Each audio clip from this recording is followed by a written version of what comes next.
Mike. And folks, if you've never been to our show before, we always like to tell people about Elevating Connections. We'll talk more to Stacy during the show, and we donate 10% of ticket sales plus your private events. Those of you who want to book parties and such, we do that, and then we'll kick as much as we can over to Stacy. It's a good thing she does, and we're glad to do it. Those of you who are enjoying our VIP seating tonight, that's down front. That kid won't wear a mask. I can't do anything about it. Up in the balcony, Mike is from Michigan, and his friends are here in spirit. And they will not wear a mask either. So enjoy balcony seating. We do have service up there. Drinks, whatever you want. It's your bar, your liquor in your house. So knock them out, big dogs. Have a great time. We're packed full with comedians. I think, Mike, the actual phrase is a metric shit ton of comedians. Absolutely. And we're going to have a wicked, fun episode. I'm Chuck Roy, but with me is Mike Langworthy, your host. You're watching the ApocaLips Comedy Show. Tonight's theme, next time on the Apocalypse, which we packed full of shit you will never see on our show again, except for comedians we hope to offer you all the time.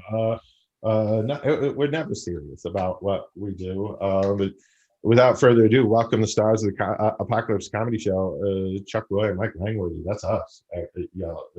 Yeah. I can't hear you. Now's a good time to be clapping. It's Wow, YouTube, I can hear you. The YouTube people are so loud. Way to go, You're guys. doing all right. Mike, we got a ton of comedians, so I want to whip through the monologue. Those of you who are new to our show, the way the show works is we've got sponsors.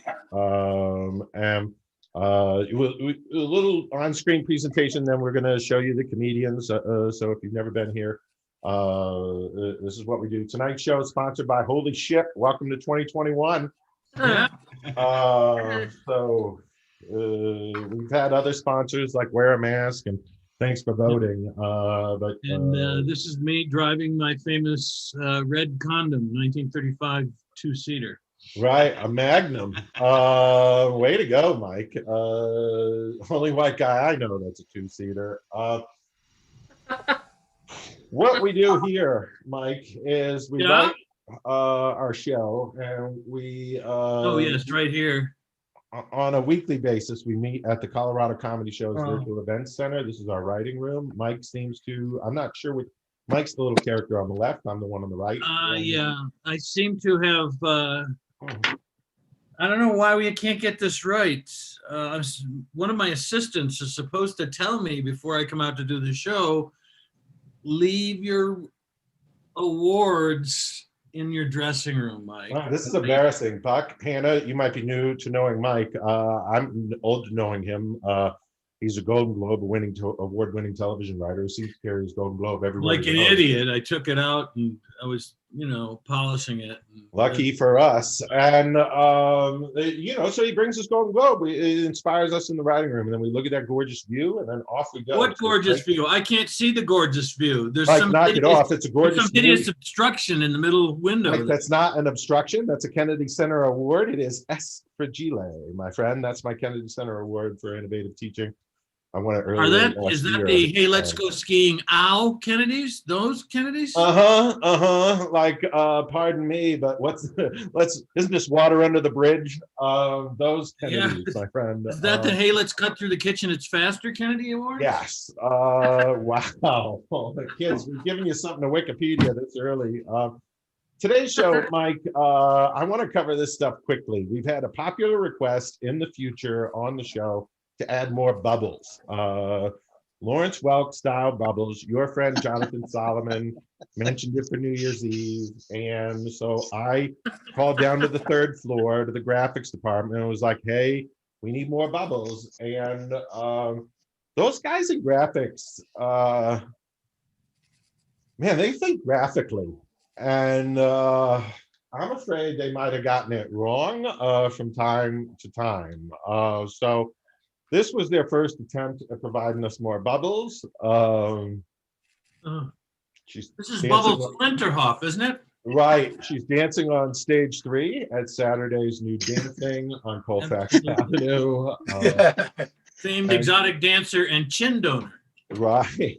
Thank you for bubbles. Mike, these are intergalactic bubbles, which exist out in the world. So I thought the graphics department thought maybe I meant that by adding more bubbles. And I was like, gang, we can't be out in space all the time. That gets Every wicked time another expensive. American gets COVID-19, a bubble forms. Wow. Each time, yeah, right. A new star is born in this photo each time the Trump administration drops the ball. Okay. I'm just saying, Mike, we're shining a little light on that galaxy. Kennedy Center Award in the middle. All right. See a obstruction in the background there, really tiny, but I can see it. Mike, this next bubbles, I don't think it's going to fit the bill either. This isn't what they meant. This is Lawrence Welk's bubbles. This is Ronald Reagan's chimp bubbles. So this didn't help the show. From the movie, or is this one of his children? It's one of your writers. And finally, we got this bubbles. There's Lawrence Welk. Breaking ground, right? Actually, he's digging up Katharine Hepburn. So the kind of bubbles we wanted either. What I'm trying to tell you, Mike. Just an old poop. Look, folks, if you're new to our show, look, sometimes I just challenge Mike on little visits through history, and he tells great jokes. And then we stall for time because, like, whoops, do we have enough comedians or not? Today, quite the opposite case. We have like 10 million comedians to introduce you to. Each one of them is amazingly funny.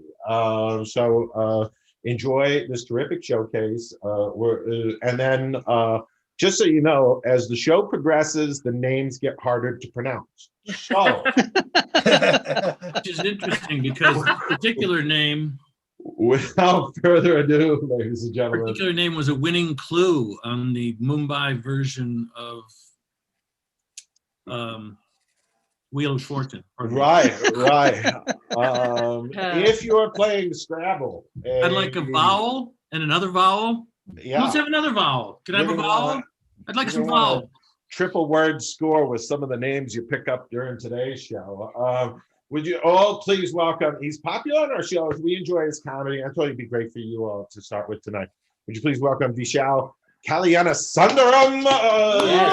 Yes, thank you, my gosh, thank you so much. You guys riffed on my name so hard, I can't even do the riff. I was gonna say that my last name was formed by combining the last names of all the other comedians.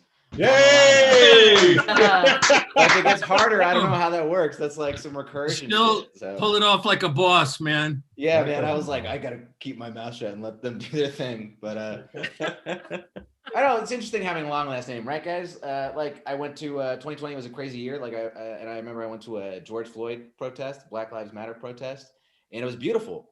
But then they got to the part where they started chanting his name. And I was like, whoa, cool. They cannot do that for me, though. Nobody's rallying for Kalyanasundaram because that'd be a shitty rally, right? They'd be like, say his name. No. Say his name. How? No. Terrible, man. Y'all have a good holiday? Y'all have a good time over the holidays? Yeah, awesome. Woo! Yeah, I actually went to my parents' house over the holidays. I live super close by. I wasn't like super spreading and shit, but they made me, my parents are super religious and they made me sit through a ritual for the Hindu god Krishna's birthday. And it was so weird and boring because they were giving him offerings of like uncooked rice and flowers. And I'm like, yo, these are shitty birthday presents, dude. I've gotten better birthday presents growing up. I'm not even divine. I think we got to upgrade the shit that we give to Hindu gods because we have better shit now. They're gods. They want our best stuff. Like fucking uncooked rice. How about a fucking Baskin Robbins cake and some Shake Shack, Upgrade it a little bit. Instead of like fucking dead dandelions, why don't we give him like a Fortnite, an Xbox so he can play Fortnite with his 4 trillion Hindu god friends, But it was crazy because it was crazy because I'm not religious and it's so boring sitting through like Hindu rituals when you're not religious. And I'm like, yo, why can't religion be lit, dude? Like, why can't religion be fun for everybody? Like, why can't my dad be like, it's Krishna's birthday, so let's get fucked up. I got us tickets to Vegas because Krishna loves the DJ Tiesto. We just have to pray real quick. We just have to pray to Krishna that you get laid. Oh, shit. I would love religion in that case, dude. I would do all the religious shit. I'd fucking shave my head, wear a robe, start a holy war, everything. All of it. But also, like, they made me go to a Hindu temple, and I'm looking at the Hindu gods, and I have a thought, and I'm like, yo, why are some of the Indian and Asian gods allowed to be ugly? Hear me out. Yeah. Right? Like, we all know the white man's gods are hot. We all know Jesus is hot, but I'm talking like every single white people god. Like, fucking even Zeus be looking like a snack, dude. Fucking Poseidon. Yeah. Poseidon coming about the ocean with rippling abs like Free Willy. Even the Virgin Mary is fucking banging, dude. She's a MILF. I would tap that. Plus, I could be like, yo, I hit it first. That's all I'm saying. Yeah.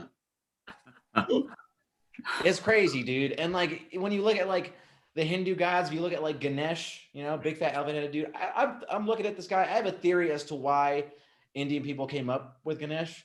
I think my people lack self-confidence, Like, I think my Hindu ancestors were just like coming up, like trying to paint Ganesh, just like, okay, I have the god. Anything you'd like to change about him? Yes, make him ugly like me. Give him a belly. Change him up a bit. Yeah. Okay, give him a belly. Anything else you'd like to change?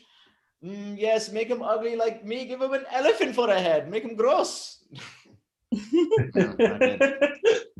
I think we need to switch it up, dude. I think my people need a new hot god that I can look up to, right?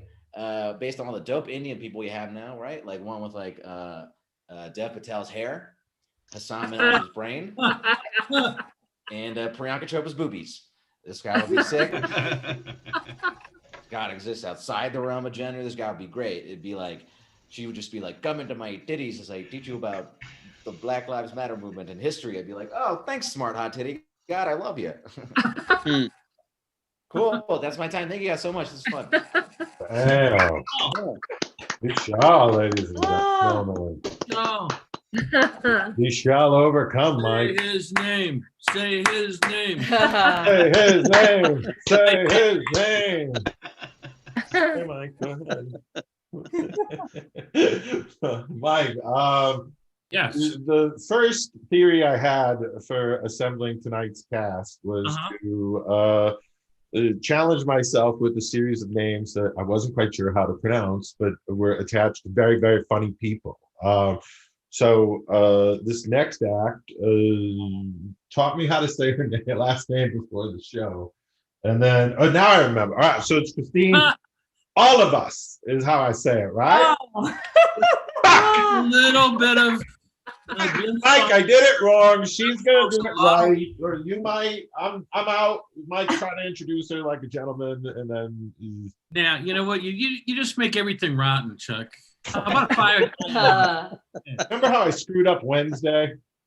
Yeah, I know. Now she lives with the Addams family. Our next performer is a wonderful human being. Her name is Christina Olivas.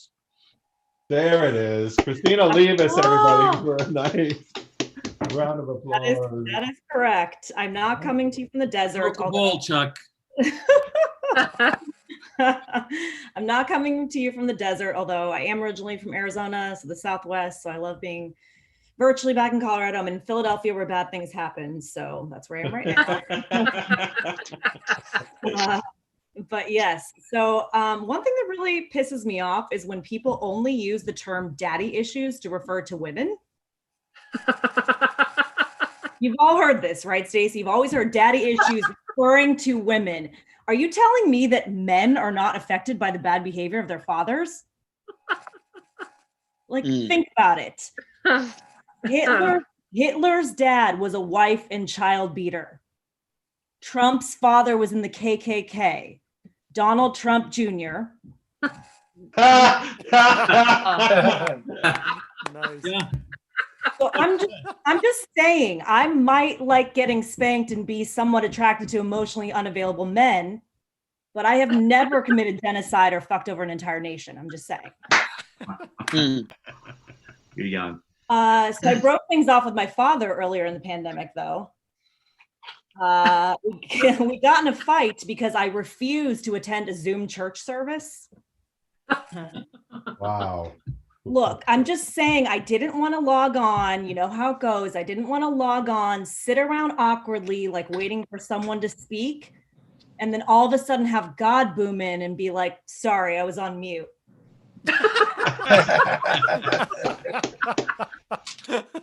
Also, I don't believe you exist, so please turn on your video, you know?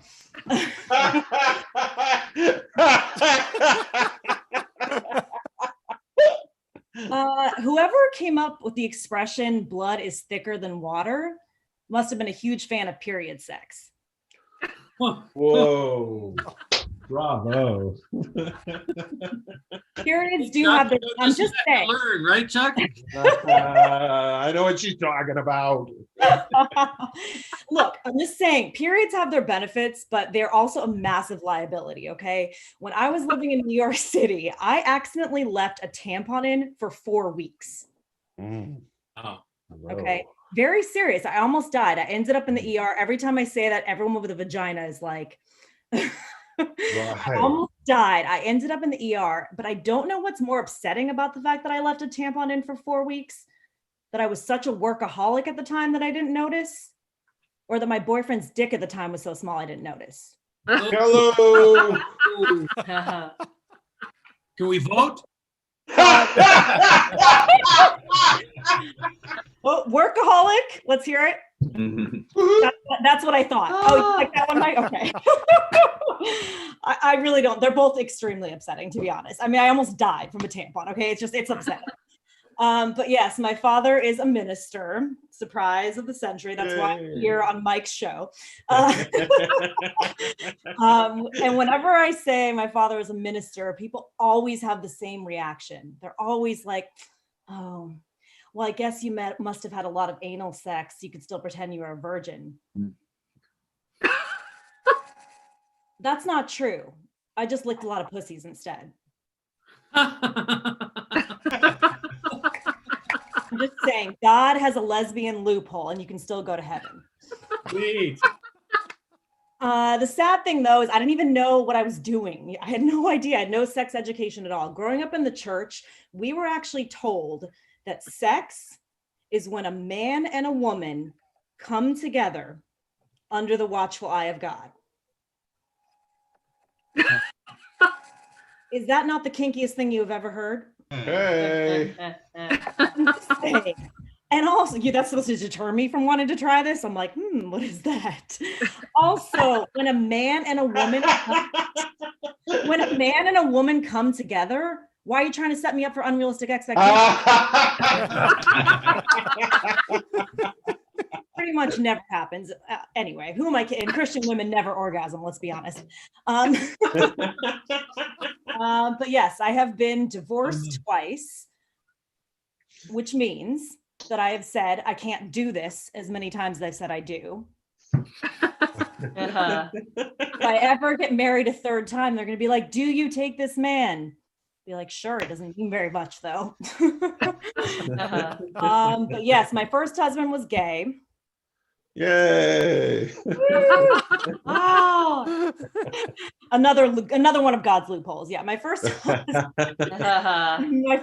was gay, and my second husband was a narcoleptic. That means, yeah, I know, it's crazy, right? That means they both fucked me in the dark with their eyes closed.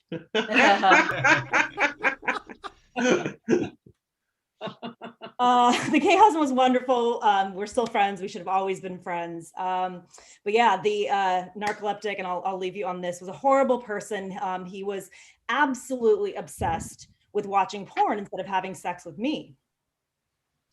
And I confronted him about it one night. I was like, I'm a sexual person. Like, I do want to be part of this. Why don't you ever include me? And he turns and he opens his laptop to a scene of women having anal sex with my face over the actress.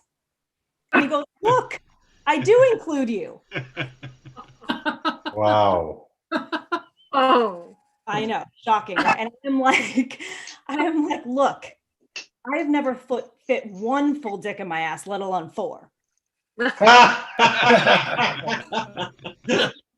Also, why did you choose the picture of me on our wedding day? And he's like, Christine, that is the happiest you've ever looked. And he was absolutely right. All right, thank you so much. I'll leave you with that. Have a good one. Yeah. All I can say about that is anything that keeps him awake, huh? Chuck's been looking for God's loophole forever. Right. My first husband's gonna be gay too. Oh. Long may she wait. So, no, I swear this year, no more straight guys. That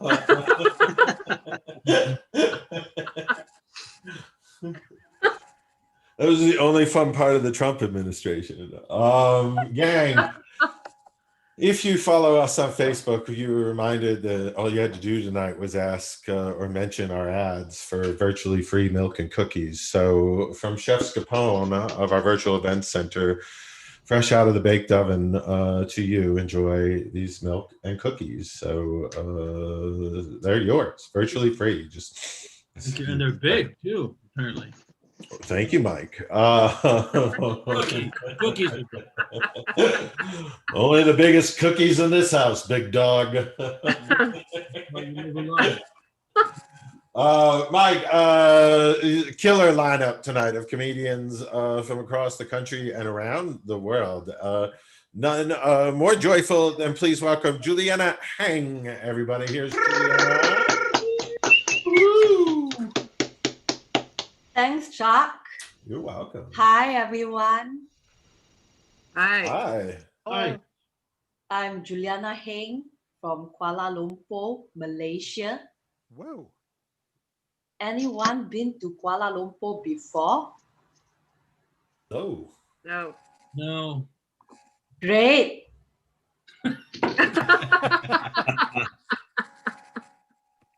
You did not miss much.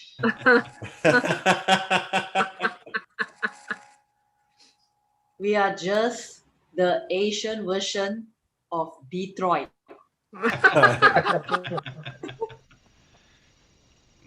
I have autism. Autism happens when one part of the brain grows faster than others. For me, it's my forehead.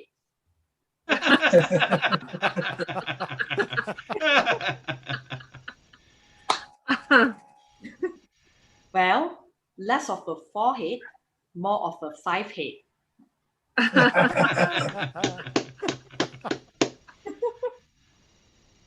Because of autism, I'm a bit slow. When you all listen to jokes, you will laugh immediately. I will laugh a bit later. Tomorrow. For those who aren't laughing right now, don't worry. You are just like me.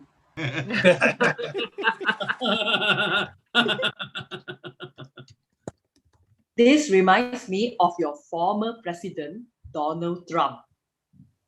Every time a daily news reporter asks him a question, he only tweeted back a reply at 3 a.m.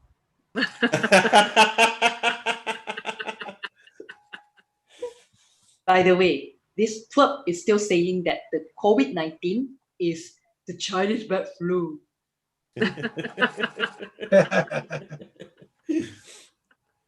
I may be Chinese, but don't worry. You won't get the COVID-19 from me through Zoom and YouTube.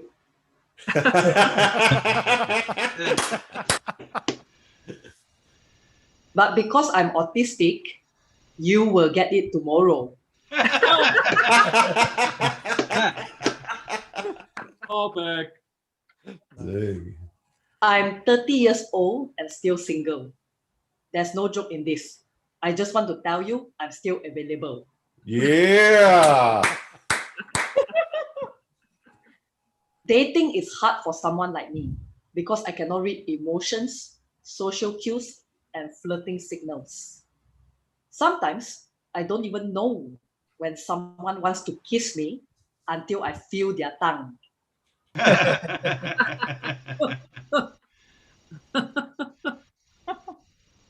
My love life has been a mess. I've been on 6 first dates this year, and all of them ended the same way. They tried to sell me something.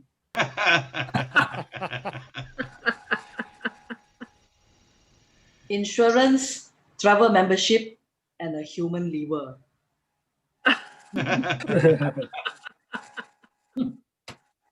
I bought the liver. You will never know when you need one. I tried using an autistic dating app. Many of the people there looks very strange and bizarre. And all I need to do is to swipe up on someone I like. Yes, it's called Pokemon Go.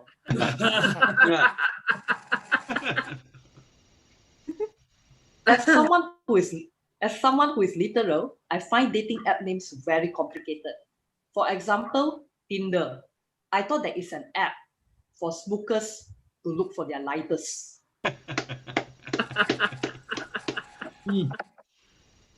Grindr, I thought that it's an app for guys to look for their power tools to screw each other.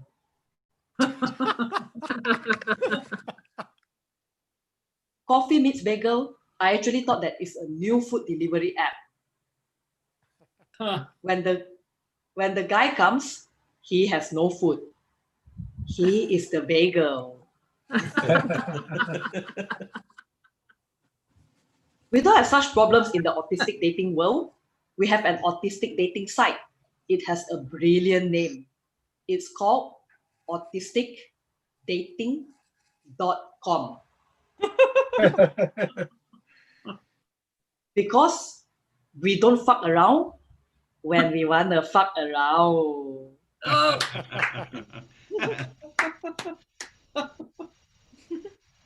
I tried dating someone on the spectrum. It didn't work out. Do you know what happens when two autistic people comes together? Nothing.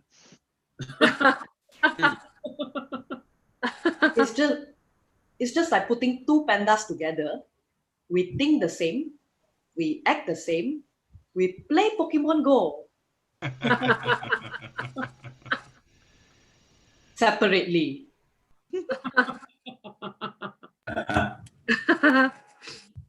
Because we are the experts of social distancing. We have been doing this long before COVID times.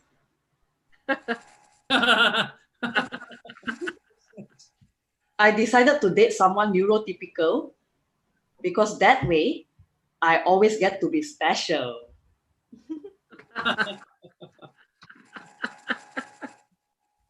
My dad is divorcing my mom. He does not have a girlfriend, but told me he has a type. It's weird knowing that your dad has a type.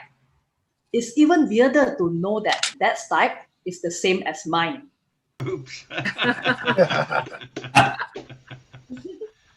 I need my dad to support me, not compete with me.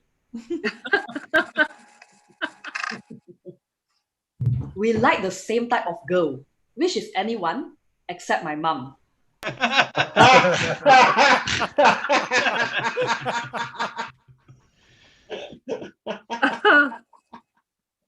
Dad told me about a new girl he's seeing. He said, Juliana, I feel that this girl is into my intelligence. Pa, I feel that this girl is into your pension.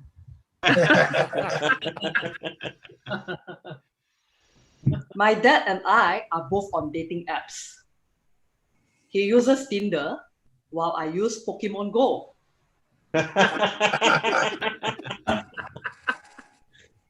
I get more success.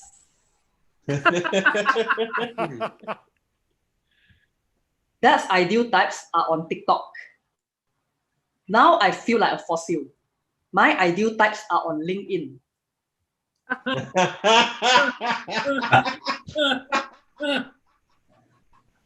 Recently, I came out to my dad. Pa, I like women. My dad said, Juliana, you are only attracted to women because you meet too many shitty men.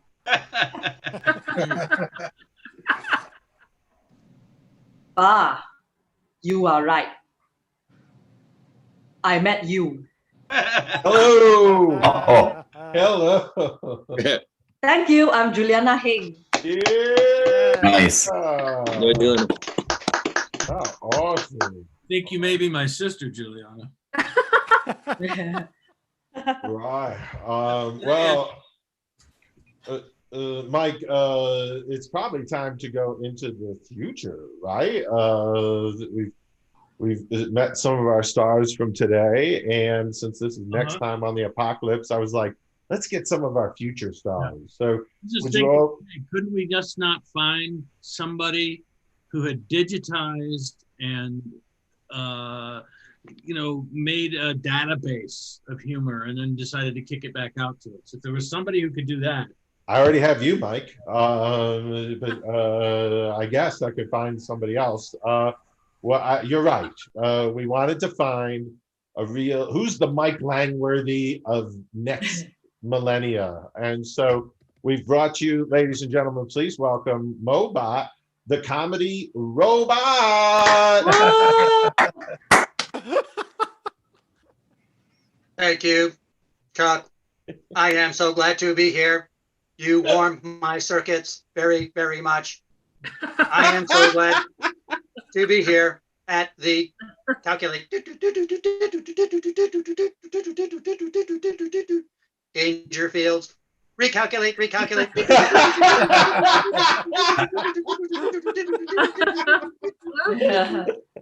Yucks here in Chicago. Recalculate. This ApocaLips show. Well, I have had a lot of problems in the dating scene. It is crazy, isn't it? It is not easy in the electromechanical world.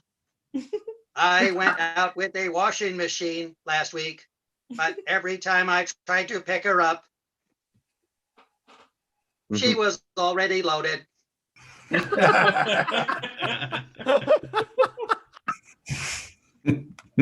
I had a hot date with a pellet stove. I found her on Tinder.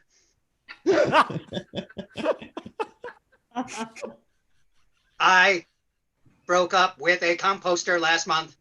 Her name was Anaerobic. I said, what did I do wrong? She said, let me break it down for you. And 6 months later, she did. Yes, I miss her so much. I would give my left nut to see her again.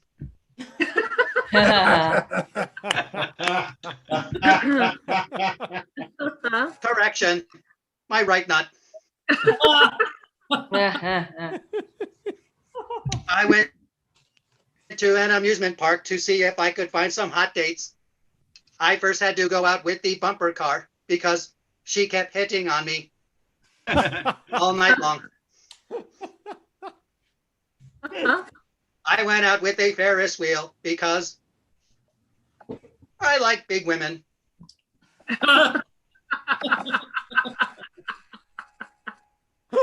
I had a bad relationship with a turtle wheel. She kept jerking me around in circles. And believe me, going out with a ticket dispenser is no joy. You would not believe the things that came out of her mouth. Well, now it is time for me to sing my theme song from Shaft. Who's the private detective that's a sex machine to all the chicks? Shaft. Damn right. Who is the man who would risk his neck for his fellow man? Shaft. Can you dig it? Who's the cat that won't cop out when there's danger all about? Shaft. Right on. They say this cat is a bad motherboard. I am only talking about Shaft. And we can dig it. He's a complicated man, but no one understands him but his woman. John Shaft. Wasn't that fun? And now it is time for me to talk about my childhood. My mother was an easy bake oven. When she was young, she was hot.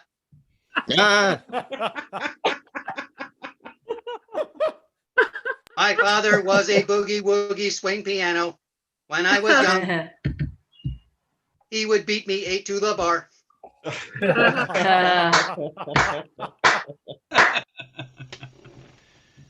I had a starring role in our high school play for a modern military drama. I was Colonel Jessup. Here is my line. We talk about things like loyalty, honor, code, and more code, and more code, and more code, and more code, and more code, and more code, and more code. Well, now it is time for me to do my favorite disco song with my friend Wally, the happy talking neutrino. Yay! Hey, everybody. Okay, Wally, let's hit it.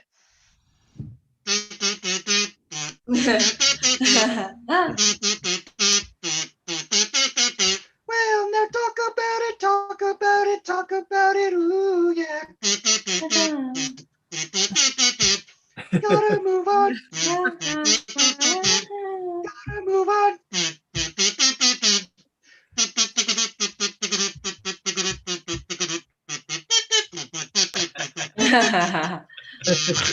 Won't you take me to fuck it down?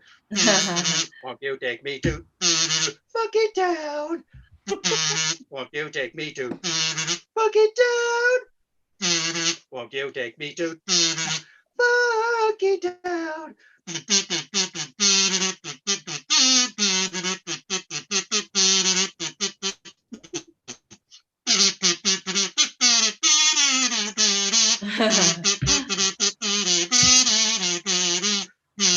Take me down to fuck it down. Thank you, everybody. Have a good night. Oh, Dude, Mo. Well, I'm glad That's Mo is Mobot. a comedy robot, Chuck. I really am glad that he's a comedy robot, because if he was a human being, I'd say, please, please get some help. Right. It's nice of you to let him do the act you did in 1965.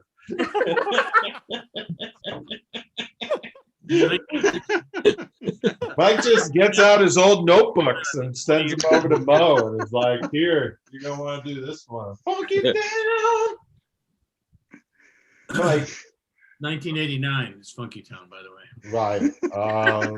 You know best. I do. It's like comedy that way, Chuck. Right. Not all of us had walk-on music played by Victrola. Mike, what we have on screen is another virtual dessert from Chef Scapone. He's really worried about everybody having cookies, so he wanted to make sure we included some fruits and some sort of muffin so that there's some additional fiber around So, folks, those of you who mentioned, enjoy a free virtual dessert, if you saw this ad, Chef Scapone has got you this beautiful muffin. Cranberries and some blood oranges. Right. And you're right, Mike. My name on Grindr is Muffin Top. What we have here is a successful way to communicate with comedians from around the world, Mike. As I told you throughout the show, the names would just get easier to pronounce. So, would you please welcome a comic we met first on Monday nights on Mike's show, Open Mike, and is now a legend here at the ApocaLips. Sukumar Vijayaraghavan, ladies and gentlemen. Here's Sukumar. Thank you.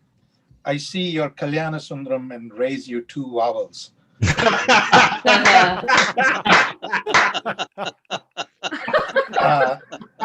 I was actually in 2 minds about doing the set today, considering the events of the past week. But then I decided, no, what the heck? And I said to myself, and this tells you what a rock and roll kind of guy I am. I said to myself, YOLO.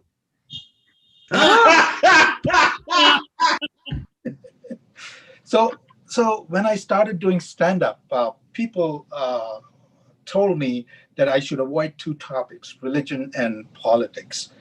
But then I ignored them because these were the same people who, before a gig at the Y, told me that I should keep my material kid-friendly, and then got really pissed off when I did 10 minutes of pedophile jokes. I mean, it literally means kid-friendly. And so let me tell you something that, as this is a show where you hear shit you won't hear again. I'm a Donald Trump supporter. I voted for Trump in the last election. But before I tell you why, I need to correct one thing that the mainstream media has gotten it wrong. You know the guy who stole the lectern from Nancy Pelosi's office, right? Yeah. And guys, he's been arrested, but it was just a misunderstanding. I know the guy. He's a nice guy. And the morning before, when he was going out to the protest, his wife told him, go get them, carpe diem. And unfortunately, he heard it as carpe podium.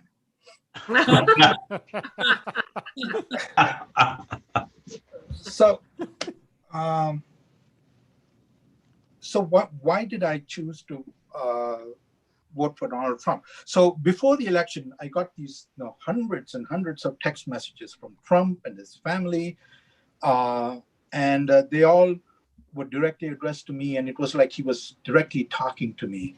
And I'll read you one of these texts. And so here goes. Dear Raymond.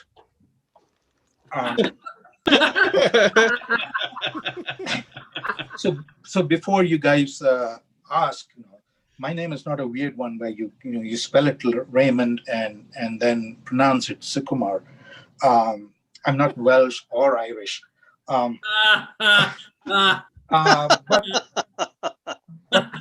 so I wondered why he was calling me Raymond, but then I realized how great a man he was. He was calling me he was giving me a white man's name so that I could get ahead in life. Raymond would open so many more doors to me than my Indian name would. And so he's so considerate. In fact, it was exactly opposite of what Biden's text message looked. And he always called me by my Indian name, the racist. He's constantly reminding me of my colonial past. So I think Donald Trump has been persecuted all these 4 years by liberals. And I think just like Jesus Christ was. In fact, I realized how much like Jesus Christ Donald Trump is. Like Christ died for our sins. And if you remember, 2 months ago, Trump took one for the team. And they were always on his case for not wearing a mask. But then, I ask you, where in Bible do you see a picture of Jesus wearing a mask? And Jesus consorted with lepers and other people, and he definitely didn't wear a mask. And I know what you're saying. You're saying that at that time there was no photography, so how do you know? But I think that's fake news again. Photography has been with us since life began 6,000 years ago. How else could we have pictures of dinosaurs? So they say that Trump never pays up for what he owes. But then I ask you, where in the Bible do you see the credit card receipt for the Last Supper? It couldn't have been cheap. It couldn't have been cheap, a party of 13. So, but that's only a part of it. Why my reason for voting for Trump. But I'm also I also voted for Trump because of the issues. The first thing is immigration. I'm really pissed off at all these people coming from south of the border and stealing all the jobs that Indians worked so hard to steal from the white man in the 60s. And the other thing is of course the right to life movement. So I believe life begins at conception. You see, my wife and I froze 20 embryos many years ago, and we still pay $100 a month, which the hospital calls refrigeration fees, but we call it child support. And I think I'm running out of time, so I'll stop here. Thank you.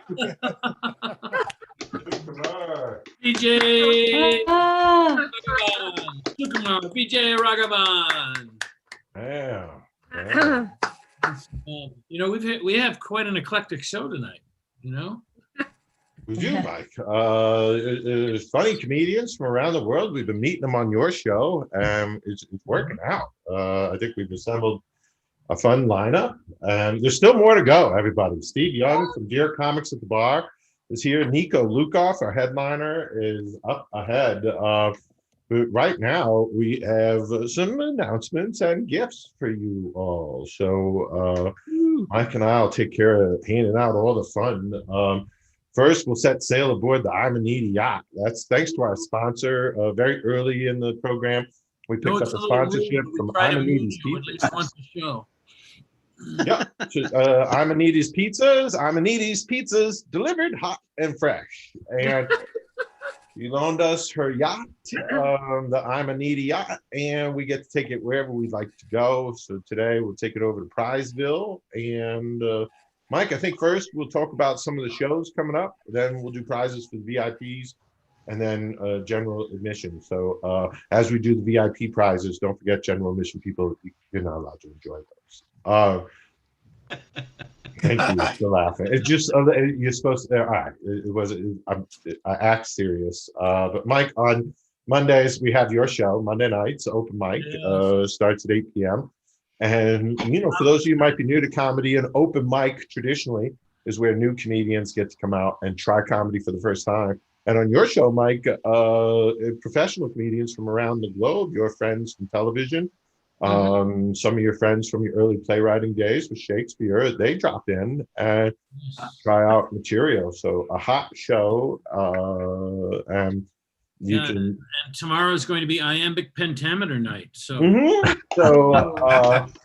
work hard on that. And if you'd like to see the shows, or not to be there or be squared. Wow, agreed. And so those shows are archived on our YouTube channel.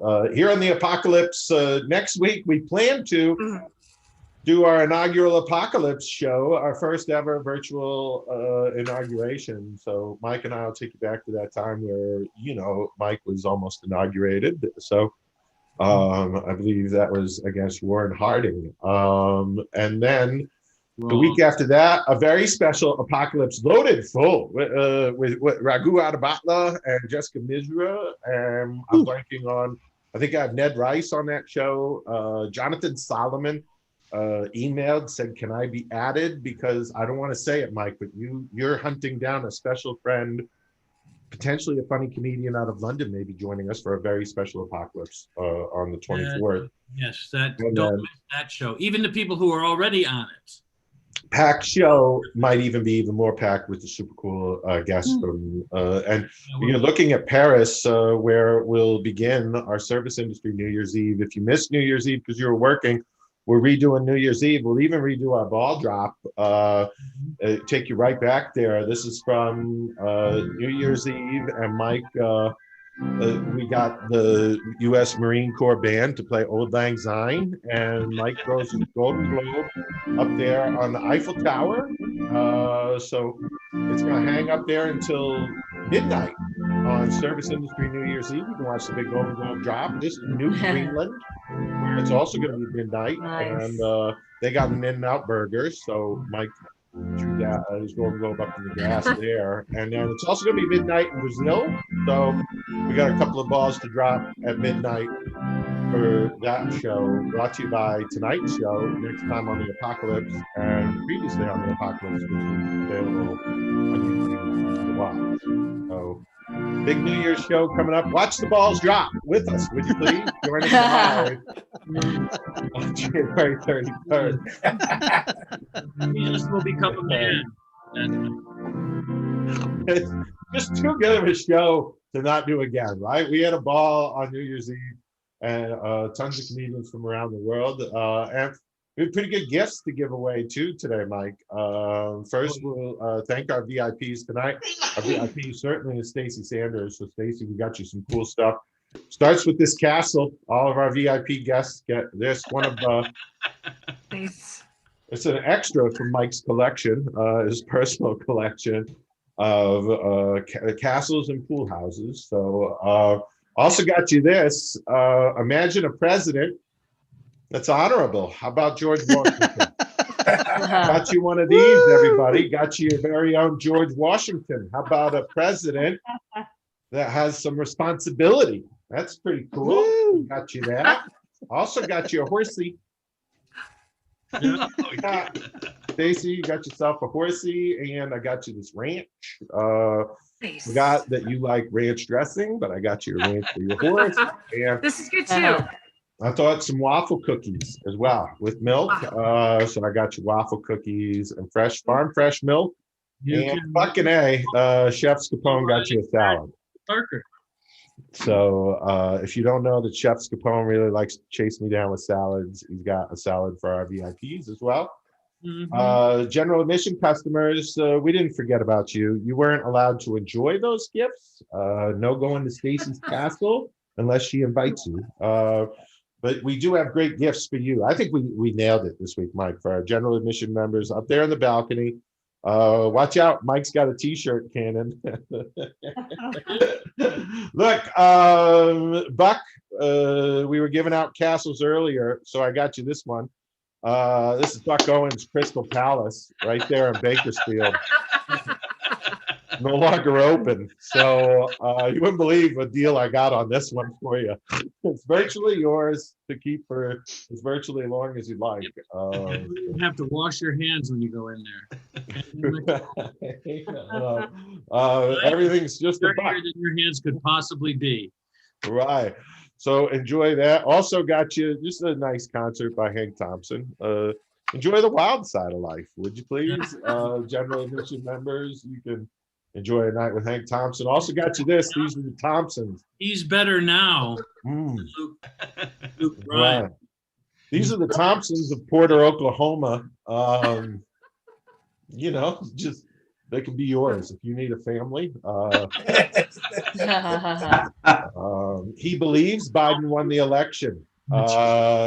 So if your family has left you over your views on the election, the Thompsons are here for you. And also got you this, just in peace. I felt good. That's virtually yours to keep as long as you like, general admission members. And I got you a piece of pie as well. Chef Scapone's been nailing it with the dessert. So absolutely.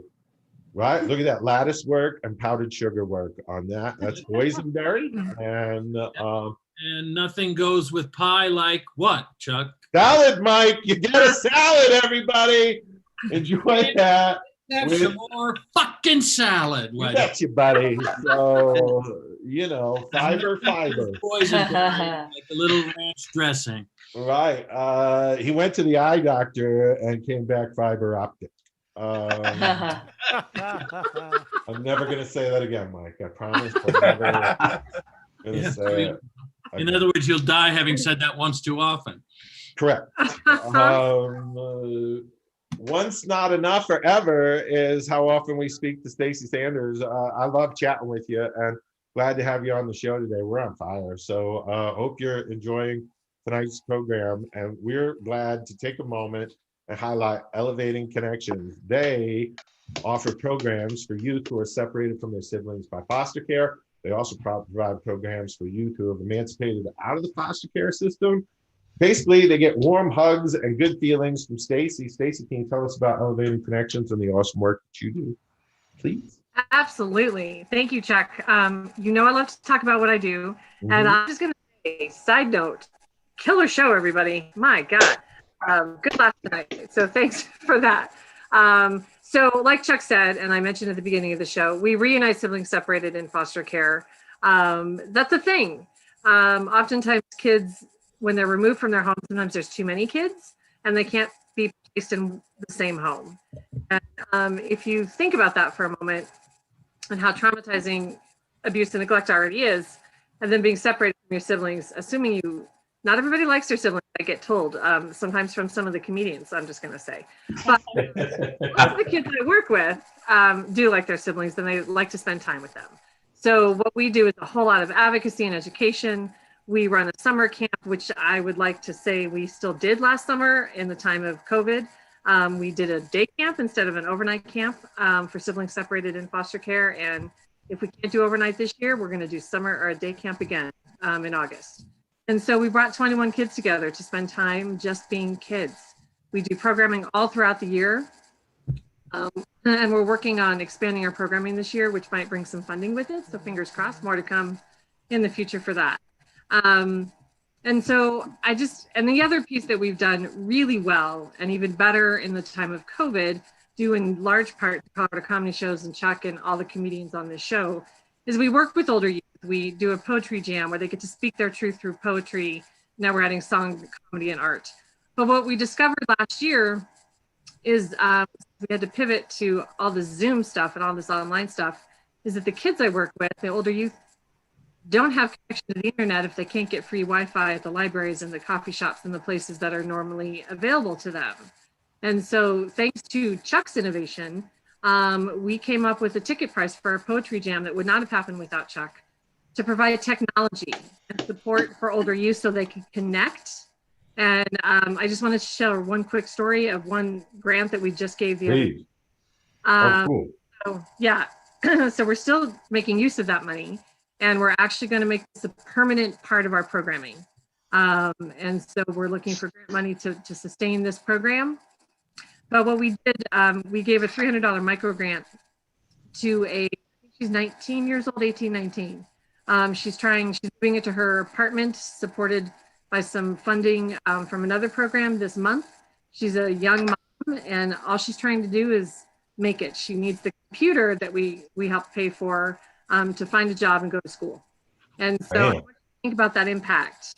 We gave $300, which is nothing really, right? Everything.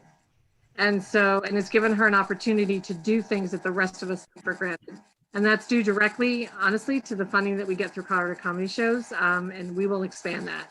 So I'm incredibly grateful for the opportunity to speak about what I do because it is my passion and everything that's important to me. But to have a community step up like we do, we are, like you all do. In fact, we got a donation tonight from this show. Damn. So, yeah, I know. That's so it's pretty awesome. cool.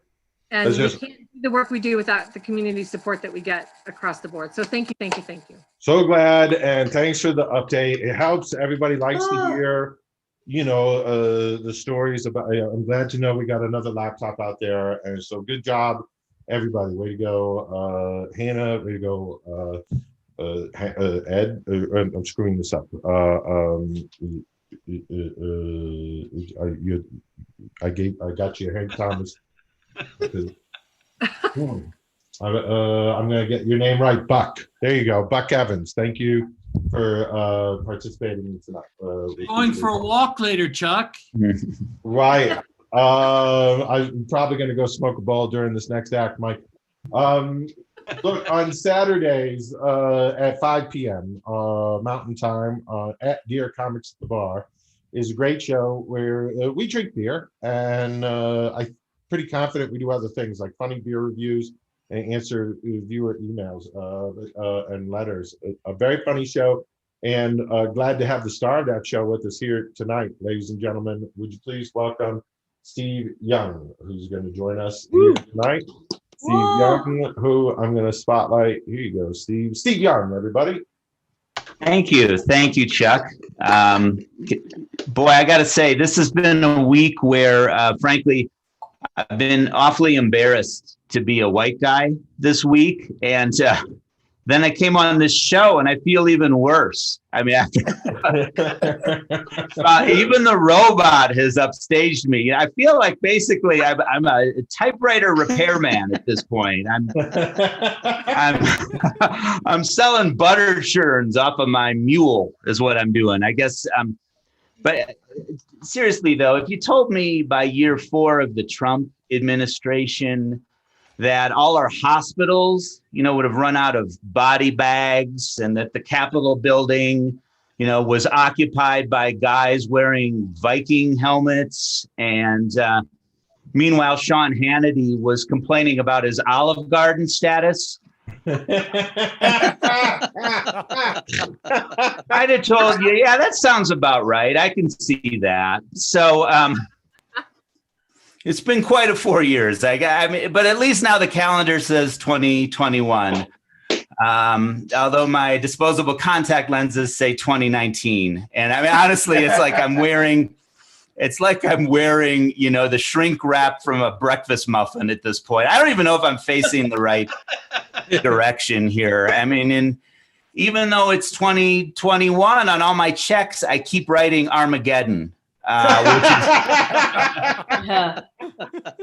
Yeah, that's not true. That's a joke. Mitch McConnell made sure we can't write any checks. So that was, I was fantasizing for a minute. I mean, it's been just so tough. This year has showed us how this country treats its senior citizens, and it's terrible.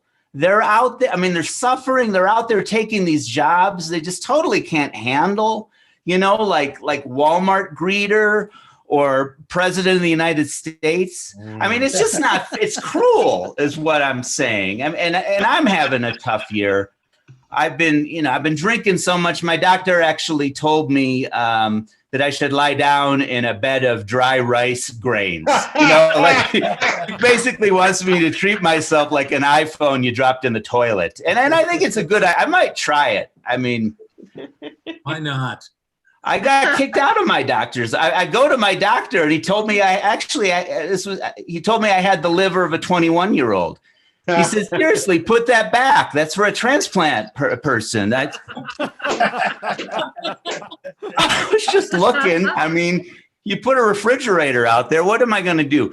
So I want to talk a little bit about the riots. I've got riot beer tonight, and it's delicious. And our country is apparently good at riots. Not this week. It was a disappointing riot, in my view, in part because people who ran into the Capitol claimed we can do this because it's our house. That's what some of them were saying. Meanwhile, many of them actually defecated and rubbed it on the walls. And I'm thinking, well, if that's how they treat their house, that's probably why they're all failed Amway salesmen. I mean, that's just not going to work. And then our president of the United States gets banned from Twitter. And he's more upset about that, than killing people. And then I learned he's also been banned by Pornhub, although he's still on Christian Mingle, so he can talk to a lot of the same people. So that's how that works. And then this is true, and I found this shocking, the list of sites our president was banned from. It included Facebook, it included YouTube, it also included Pinterest. Did you know this? He was kicked off of Pinterest. I mean, why was that? I mean, I'm so frustrated. I was going to go to his Pinterest page because I wanted to learn how to make a locket that could hold Russian hooker urine. So now what am I going to do? I'm proud of that joke. It's an hour old. It's but anyway, fortunately, his wife is still allowed on AshleyMadison.com. So I think things are going to work out, is what I'm saying. Anyway, I've probably gone too long. I thank you for this show. What a great show. It's great to see everybody and supporting live comedy and trying to stay sane. So thank you, Chuck and Mike and the audience tonight. Bam! Steve Young, ladies and gentlemen. Lots of fun. Mike, it's funny when you've drunk that much beer. I know. I've tried. Right. With that Riot beer is delicious. Well recommended for telling jokes. And I look forward to being able to drink some of that on the stage with people. That'll be fun. You know, Riot beer tastes like the end of civilization with kind of a musky, smoky afterglow. Right. Smells like the Royal Order of Buffalo horns.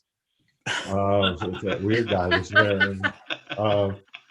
Pairs well with the painted face ale. IPA. A really good beer, Steve. Thanks for stopping or joining the show. Always funny. Mike, we have a headliner tonight, and then don't forget, after the show, sing along and such. If you've never been to our show before, Mike has to lead a sing along. He doesn't know the words or the tune, so that's coming up after the show. So enjoy that. But now, a good time for our headliner. He's a talented comedian out from, I believe, the Midwest, and runs a popular group that really contributes well to the virtual comedy space. So lots of folks in the scene know him and admire both his comedy and his kindness. So would you please welcome a really good egg, and as far as I know, the only Jew that doesn't get sarcasm. You wouldn't believe it, everybody. Here he is, Nico Lukoff. Yeah. Thank you so much. It's too kind. Oh man, always fun to be here. I got busted in high school for selling weed because you are not supposed to do that there. Oh. I told you that. Yeah, you know, it was a real bummer that they frowned upon it because I was just trying to turn frowns upside down, you know? Yeah. But I just made the same mistake that a lot of passionate people make, and I just ruined my favorite hobby by turning it into a job. Yeah. Maybe some comedians on Zoom can relate. Hello. This is a job that I obviously wasn't very good at this job, getting busted and all. I try not to beat myself up too much about it, though. Look, I was only 15 years old. I didn't go through training. I didn't know much about business. I just knew that I was supposed to buy low, sell high. Yeah. I just took that a little too literally, you know? The other day I did that bit on a Zoom open mic and the buy low, sell high, pause for laughs, literally. And at that moment, I got a direct message in the chat. Now, this is great. We're chatting. But look, we got to address something here. During a comedy show, isn't it a little strange that there's a chat? Yes. Yeah. It's like, imagine when we're like at a comedy club at any time, someone could be like, hey, everybody. Hey, check out my waffle recipe. Like, yes, I know someone's going to put a waffle recipe in there, and I totally understand that. Or one of my favorites. Hey, I got to go. Sorry, I got to go, but don't worry. I'll leave before you can even reply. Or maybe the best. LOL. That was really funny. Like, we know. We were there. We still are. And so are you. So I get a direct message in the chat in all caps. It says, not to be that guy. And I'm like, oh, shoot, what's going on? They need to find some pepper in my teeth. Didn't they hear Chuck's intro? Is that sarcasm? I'm still trying to figure that out. So like, I should probably pay attention. And then literally, he does not to be that guy, and his video's off and his mic's off because there was a Zoom open mic. I'm picturing he's angry typing. He's writing, not to be that guy, but I think you meant to say figuratively instead of literally. Yeah. It's like, dude, you are literally being that guy right now. And you're wrong. Look, I meant what I said. Look, it was just semantics, folks. He was just arguing semantics. I think he was just being anti-semantic.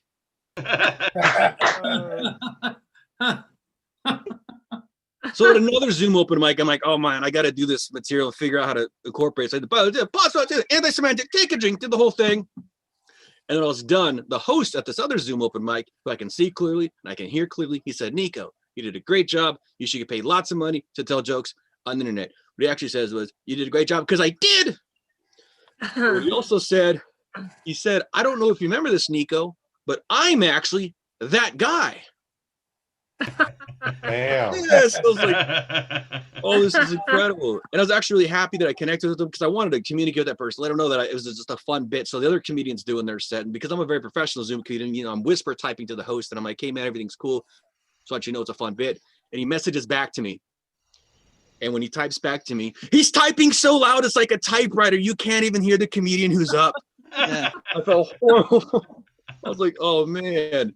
This is great. So, of course, I'm a very professional Zoom comedian. I whisper type back to him the only reasonable thing, which was not to be that guy. But I'm pretty sure that you meant to mute your microphone. But thank you for helping me add about 3.5 minutes to my set. So I did get busted selling weed, remember, before that guy. Maybe that way or something. Yeah, I was the only Jew in juvenile hall. I was. Zing. Yeah, I put the Jew in juvie. I did get out pretty quick, though. Got out pretty quick. My parents hired a really good Jewish lawyer. I was very fortunate. Yeah, here's what he did. He went up to the judge and he said, "Let my people go." And they did. Yeah, they're like 3 years. Nah, 3 weeks. Mazel tov l'chaim. Yeah, you're free. Woo. Then I got out on probation, which meant I'd take all these drug tests. Yeah, all these drug tests. Look, folks, I had never in my life been any good at tests, but I was very good at drug. I figured it out. I'd smoke weed. Wasn't going to stop that because that'd be crazy. And then I would do some things with my tests to pass. But these methods took time, preparation, studying. I passed way more tests than I should have, but then the tests just became more frequent, like pot quizzes, if you will. I failed a ton of those, no time to study. And it turned out the whole time they had not been grading me on a curve. No. Then I got sent to rehab. Yeah, you know what's weird about going to rehab for weed? Everything. Like, it'd be one thing if this was rehab for weed, like that was a central focus. That's why everybody else was there, because in that case, at weed had, we would just smoke a lot of weed. But no, this was, these were places that people did all kinds of drugs, crack, cocaine, heroin. And look, no judgment by any means, but it certainly made me this entitled Jew from California who got busted for weed, the least popular kid in rehab. Yeah, the first place I got sent was in the woods. They had us hiking around. Eventually, they took us apart, blindfolded us, bring us to location, take out the blindfold, gave us food and supplies, and said, "We'll see you in a couple of days." Solo mission. And you might be thinking, like, Nico, they left you alone. Why didn't you just run away? And really, I did consider that. I really did, folks. But, they were actually watching us from a distance. So we knew that, which was kind of weird because when I'd smoke weed, sometimes I get real paranoid. But here in rehab for weed, I could be like, "There's somebody behind the trees right there. I just know it. I can see it moving. They're watching me." And there really was. Yeah, they also took our shoes at night. That would have slowed me down. Took our shoes at night.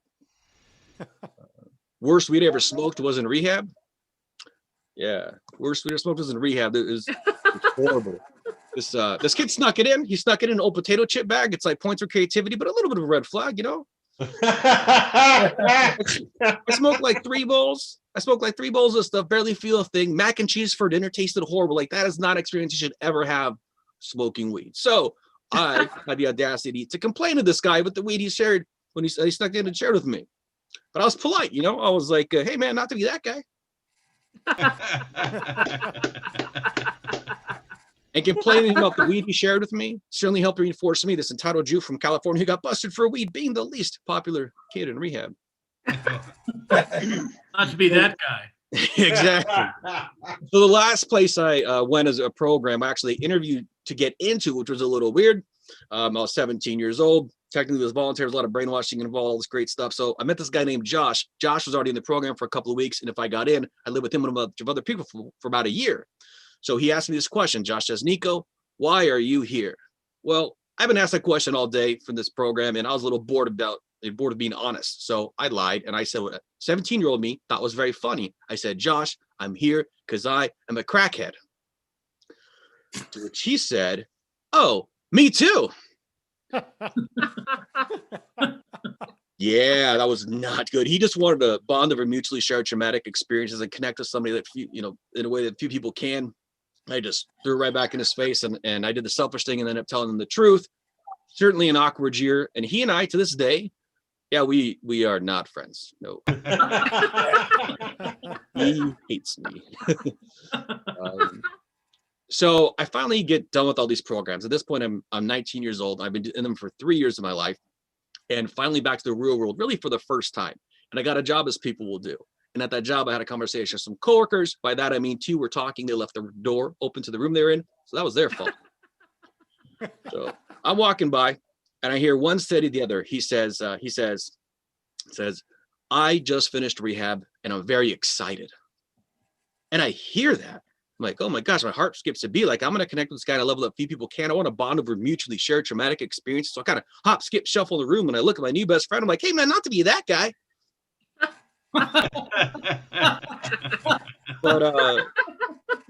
But which one were you in? And they look at each other like, this guy's crazy. Explain yourself. And I did. I'm like, oh, I just heard you mention being in rehab, and I just got out too, and I'm really excited. And we want to talk about, I'm here for you. And he said, oh, that's what he told me about the rehab he was in. He says, oh, Nico, okay, yeah. I actually hurt my foot snowboarding. Just finished physical therapy rehab. And I'm very excited because someday I'll get to go snowboarding again. Which certainly me, this entitled Jew from California who just spent 3 years in rehab for weed, being the least popular kid at work. And I kind of knew how Josh felt. And he and I, to this day, we're not friends either. No way. Folks, I've been Samwise Gamgee 20 years later. You've all been incredible. Thank you so much. Yeah. I had not heard that once.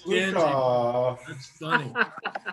Plus, I don't know. I think you've mastered something I've never seen before. Somebody who did it in 10 minutes that is all callbacks. The complete version of that. Way to go. Nice job, Nico Lukoff. Thank you, guys. Everybody. And how about it for all the comedians you saw on today? Yeah. We had a sweet lineup of comedians, including Christine Olivas. Yes. Olivas. Vishal Kalyanasundaram, motherfucker. Vishal with a lot of words in there.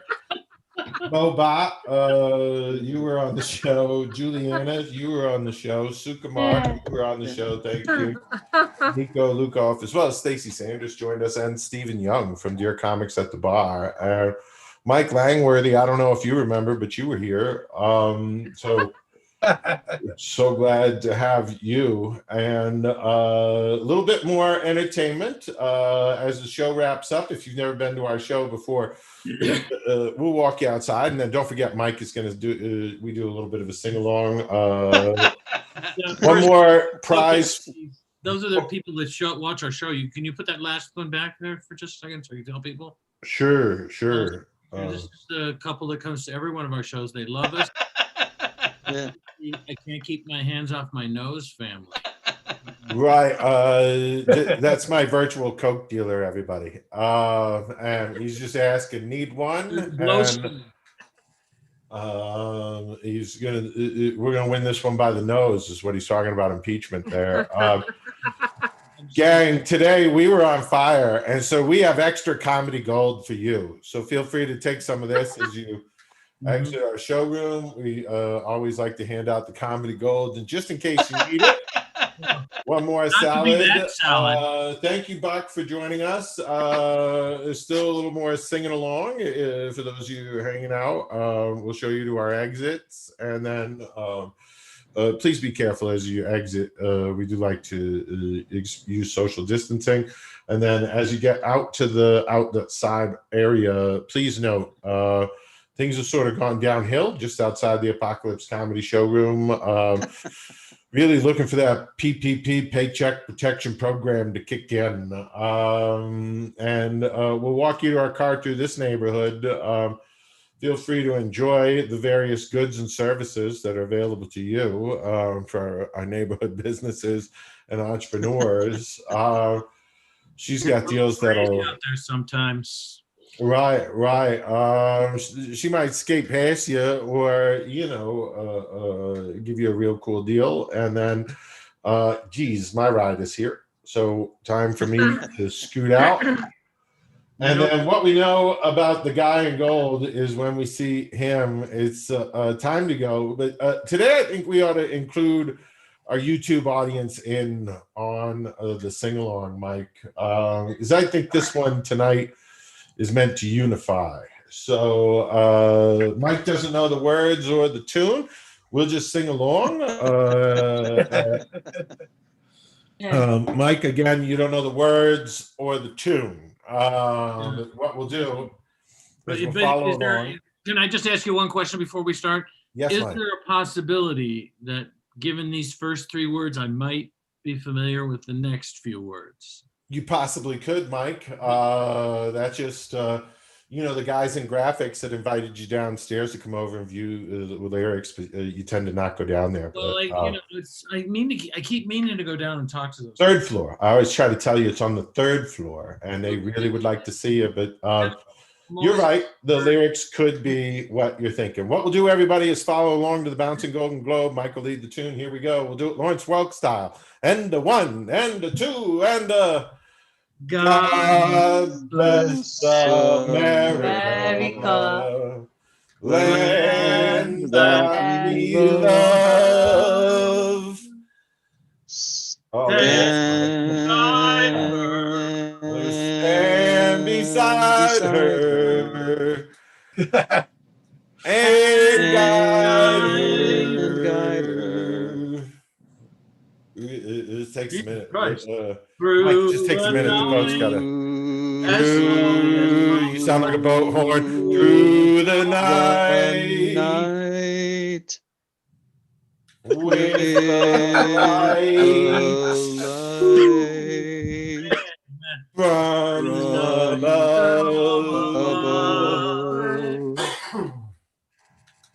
From the mountain.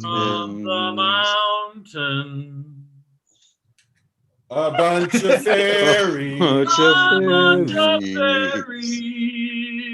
Ha! Follow along. Sailing oceans. Out in space. Lots of pauses in the song. God bless ApocaLips. Oh, sweet home. God bless ApocaLips. Shadi-wah-wah.